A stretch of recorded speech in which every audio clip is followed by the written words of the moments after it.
সেনাবাহিনীর অভিযান চলছে।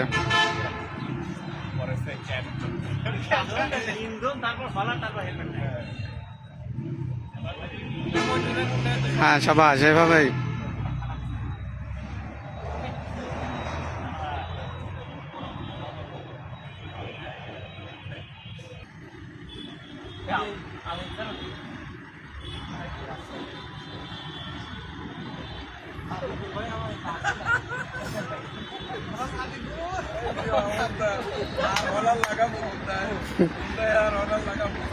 ঘন্টায় হলার লাগানোর জন্য শাস্তি, সেনাবাহিনীর শাস্তি দিচ্ছে।